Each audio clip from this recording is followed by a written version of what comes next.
Hi, I'm Joe Connolly of WABC News, and I've been looking forward to this talk with Chuck Garcia, founder of Climb Leadership. I'll tell you what that means. But Chuck teaches people how to be better and more relaxed at doing something that a lot of us don't like to do or have to do because of our jobs. Public speaking is his specialty, and what he'll tell you will also help in communicating better in general as well. He is an upcoming TED Talk speaker himself, and he has an unusual, interesting background that we will get to as well. But Chuck, what is the first thing to know about being better at public speaking, either in a business meeting or to a large audience? The first consideration for anyone who shows up to a meeting, no matter what their profession or why they're there, is the recognition that people are going to be watching and people are going to be listening. No matter what is in their head, no matter what is in their heart, their technical competence will not be on display. Chances are they're already given a pass. What will be on display are three things: is what that individual says, clear, concise, and purposeful. And I state that because what I do, Joe, and I'm grateful for that, is helping people recognize the mindset of why they're called on to be in the meeting in the first place. And it usually doesn't come down to something technical. It comes down to something collaborative. People in a room who need to be on the same page. So if you come with all of your brilliance and you're speaking in a way that is neither clear nor concise nor purposeful, now people are thinking about this individual. He, she likes to hear the sound of their own voice. I don't know where they're going with this. I don't even know what they're talking about. Imagine that. The brilliant individual who now someone is in their mind not knowing what they're talking about. Seems odd, does it not, for a brilliant person to walk into a room and to be labeled not clear, not concise, not purposeful. So I ask everyone to be considerate of the fact. Ask yourself when you walk into the meeting and you're asked a question, that frame, three things: clear, concise, and purposeful. And if you're not good or you feel you could develop it, seek some assistance and treat communication with the same rigor and discipline that you do for the field by which you are now employed. Should you write out your speech? No. I think my advice, because what happens is when people write that out, it becomes quite stilted. Because usually when someone is communicating in a meeting or in a speech, they're talking about the thing they do all day long. You'd like to think they're going to be very comfortable in speaking about it. But I often coach people with perfectionist tendencies. They want to write everything out. Why? Fear of making a mistake, as if that mistake is so tragic. And I say to often, well, what if you make a mistake? What's the worst thing that's going to happen? Oh, my God. And they start worrying about what everyone else is thinking. What I try to do, Joe, is to help them recognize, don't ever be afraid to make a mistake. Been there, done that. Be afraid of not learning from that mistake. You get one shot, one pass, fix it, and move on. What do you advise people to do when they lose their train of thought, or if they get lost in where they're going off of their notes? How do you recover? There is a tactic that I talk about in my book called The Moment That Defines Your Life, which is an emotional intelligence tactic. So now I am applying the social science of emotional intelligence to the capacity to speak. And it's a tactic called stop talking, start counting. What happens often when people lose that train of thought, their mind is a jumble. Oh my God, what did I say? What am I going to say? This requires a reset. You think about every machine you're ever on that's all jammed up. What do? You turn the button off, right? And you reset it. We're machines. We're no different. But nobody ever teaches people that you're a machine and you need a reset. Take a deep breath. Stop talking. Don't say a word. Put into your mind a count.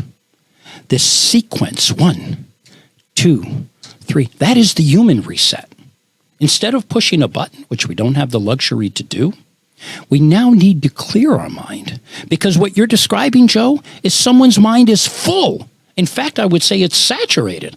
And what happens when the cup runneth over? It spills all over the place. Good news, you have plenty of water. Bad news, it's all over the place. It's not organized, it's not contained. Our objective in communication is to keep it in the container, be sure the cup doesn't runneth over, where the mind gets so saturated, we are now away from clear, concise, and purposeful. Now, people are babbling endlessly. How do you recover? Don't fill the mind. Clear the mind. Think about the contrast that I'm heightening here. Fill and clear. The educational model encourages us to fill. I come along, I do the opposite. I encourage you to clear. Clear the mind. Stop talking. Count to 3. It is amazing what happens in the human reset when we find ourselves in a jam. If we stop talking and start counting, 1, 2, 3. I have been in so many trainings with people. They are amazed that it works. Doesn't work all the time, doesn't always work instantly, but it's important that we guide ourselves to clarity instead of trying to find all that information we're seeking to convey. We have a reset button. 1, 2, 3. That's very interesting. The human reset, Joe. I have noticed that you said something very interesting, that most people you observe are speaking from a script. In many cases, their script was written and driven by a fear of not getting everything right. Right. So we have a script in our mind. And I've noticed with business owners that very successful long-term ones will give their 30-second elevator speech like they are giving it for the first time, even though it's the 1,000th. Indeed. And that takes a little practice and skill, because otherwise they're mumbling and they're talking from a script, and you can tell when someone's talking from a script. Yeah. What you're describing are 2 considerations. One of them is the muscle memory development that comes 10,000 hours. We all know those expressions about that endless string of getting that memory in my head so that when you say it for the 1,000th time, you've done that because of the muscle memory you developed. But you're also describing something else that I really respect. Someone is hearing it for the first time. That's not the words, that's tonality. That's being considerate of the fact that you may have said it 1,000 times, but the person in your gravity is hearing it for the first time. What's the tonality? The tonality is you are saying something for the 1,000th time that many people would say as if they've said it 1,000 times. The enthusiasm and the passion you bring behind those words makes somebody feel like they've heard it for the first time. That is your tone. You're respecting the fact that I've said it 1,000 times, and if I say it in a flat monotone because I've said it 1,000 times, think about the person who's hearing it for the first time. Do they want to hear the monotone flat? Oh, I can tell he said it for 1,000 times. No, what we respect is the passion and the courtesy and consideration that someone has brought a life to this statement that they're making, and it comes from the heart. So the key to not sounding like you're on auto play is to make believe you're saying it for the first time, or pay attention to your tonality, or what's the mindset? The mindset is the expression of this thing that you said, that you have put into your mind, that I am going to say this with enthusiasm. I'm going to slow down and place a comma in the right place so I'm not busting through the words at 100 miles an hour. And that is showing respect to the person who you just met. No question, because I've said it 1,000 times. Oh my God, I got to say it for the 1,000th and first time. I'll just say it as if I've bored. If you're bored with yourself, you're boring the audience. I have heard that you can teach somebody to be a much better public speaker in one day. Indeed. And How do you do that? There is no one magic bullet, but it starts with the individual that you are having for the day. if the individual has come with limiting beliefs. The biases that the world has told them, you suck at this.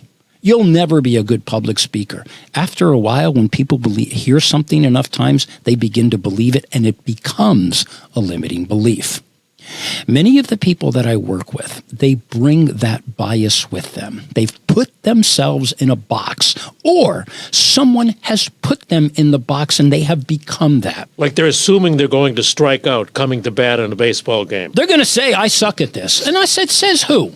Oh, well, and they start making all these excuses. I said, what if we could just start this from scratch? And partly what I say that, Joe, the majority of people who are required to speak, now you do it for a living and you do it very naturally, but you became this. You weren't born this. And I suspect, I've heard you for years, but I know you had a variety of experiences that caused you to have an incredible number of immediate adjustments to adjust to the context of the situation by which you're communicating. That's the school of hard knocks. You learn from the mistakes. If you were talking to a politician or to a business person, you recognize that your communication is a series continually adjusting. To the person that I'm training for public speaking, we first have to recognize the mindset that when you're communicating, it is like flying an airplane and adjusting to the turbulence. You are constantly adjusting to the audience. You are constantly adjusting to the message that you're sending. Many people in professions come with fixed mindsets and they're locked into doing a way, and by golly, that's the way I'm going to do it. But when you're speaking to an audience, you have no idea how they're showing up. Happy, sad, exhausted, hungry. You're speaking to their dreams, their aspirations, and their hopes, and you don't know what they are. So in a way, the reason I'm saying that is many people that I work with, they're trapped inside their own mind because they haven't opened up to the fact that I can do this and I can do it well. Because if you believe you're going to be good at it, or if you believe you're going to be terrible at it, you're guaranteed to be right either way. I saw a video of you coaching a person in a one-day lesson, and it looked like you were coaching them to deliver one sentence at a time. Correct. So it's interesting. Yeah, and I'm glad you pointed that out, because sometimes if somebody has to deliver, let's say a TED Talk, I've coached many people for TED Talks, they're no more than 18 minutes. 18 minutes is a gargantuan amount of time to stand on a stage. It seems very quick because it's less than a 30-minute sitcom that we watch. But some people are so afraid of the enormity of the task. So what do? I'm a mountaineer. I've never been able to go from the bottom of the mountain to the top of the mountain in one shot. Every mountain I've ever climbed is one step at a time. Every speech, I've given thousands of speeches. Every speech is one word at a time. A word becomes two words, which becomes a phrase, which becomes a sentence, which becomes a paragraph. All we're doing, Joe, in preparation for that speech is taking every little step.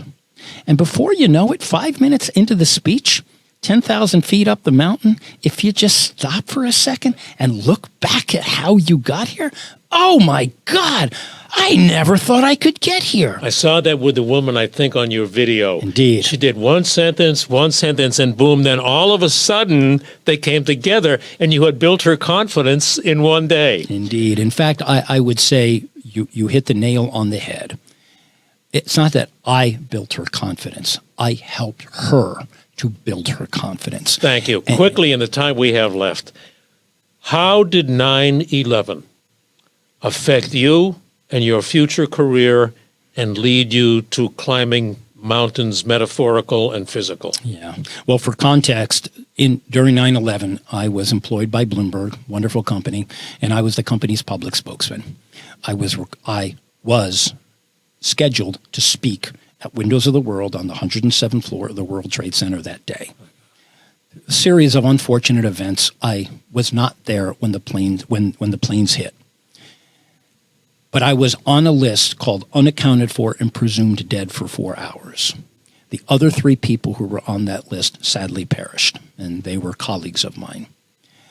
I don't know why that wasn't my day to die, because originally I was scheduled to speak at 9:20 that morning, and through a twist of fate, my schedule changed to 3:20 that afternoon.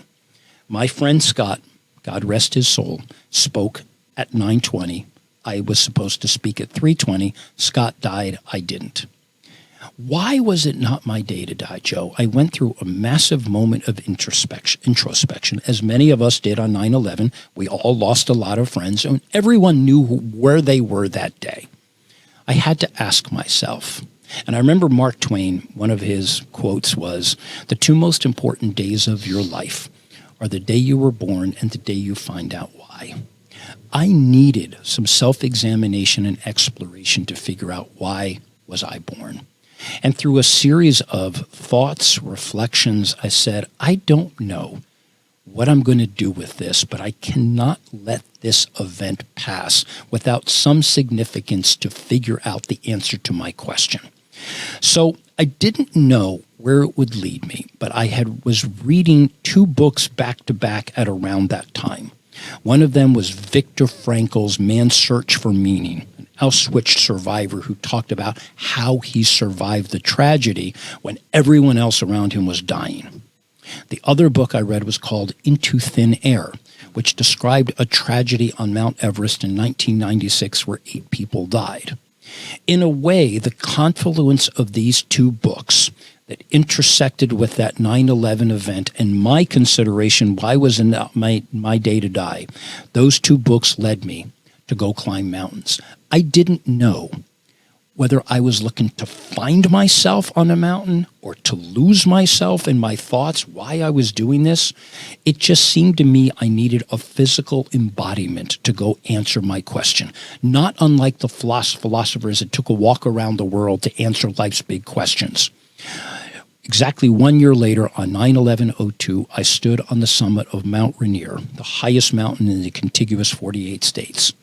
A year later, I stood on the summit of Mount Kilimanjaro. A year later, I climbed the Matterhorn. What I learned about myself, Joe, by climbing those mountains, I cannot begin to describe, and it is a gift that I strive to pay back every day. Well, thank you for that. No, I appreciate that. Well, thank you for asking me this, because on a particular mountain in Alaska called Mount Bona, I was inspired in this incredible mountain that took 12 days to climb by these mountain guides who were so selfless, and they reminded me of the best teachers I ever had. Helpful, trustworthy. They were awesome and so inspirational. And I went back home that day, and I said, from here on in, I was at a big investment management firm, and I said, I don't need to do the Wall Street thing anymore. I am now going to be the proverbial mountain guide. I am going to wake up tomorrow morning, and I am going to change careers. I am now going to go to work in the service of someone else's success, not mine. And you use the analogy, interestingly, of the high-rise buildings in New York City as being the mountains that you help people climb. Yeah. Isn't that interesting? It was quite an analogy. Indeed. Well, my first book is called A Climb to the Top. It's not a book on mountaineering. No. It uses mountaineering as a metaphor for how to climb careers, but instead of an ice axe and crampons that I use to climb a mountain, it's all the rhetorical techniques and devices that I learned about how to be a public spokesman. So how joyful is it for me? I'm not guiding them up a physical mountain. I've done that. But I'm now guiding people up most of the mountains that they live on, which happens to be in a building, and they're trying to ascend their careers. So here's my last question to you. Of course.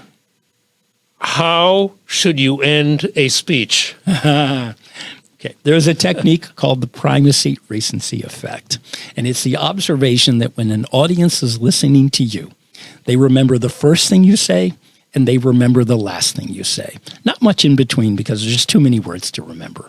So when you open up, you want to open up with something big and bold, something memorable. And when you close, you want to close with a call to action. You are guiding the listener to do something go somewhere, be somewhere, whatever that is. So you want to end very similarly to the way you began. So if you opened up your speech with a mysterious date, the date was April 3rd, 1973, and on that date at noon, somebody did something that changed the world and nobody noticed. Now that date, the very first cell phone call was made, and it took 16 years for people to accept that the cell phone actually works. How do you close? You could close on the date, but close very similar to the way you opened, so remind them the way your narrative began.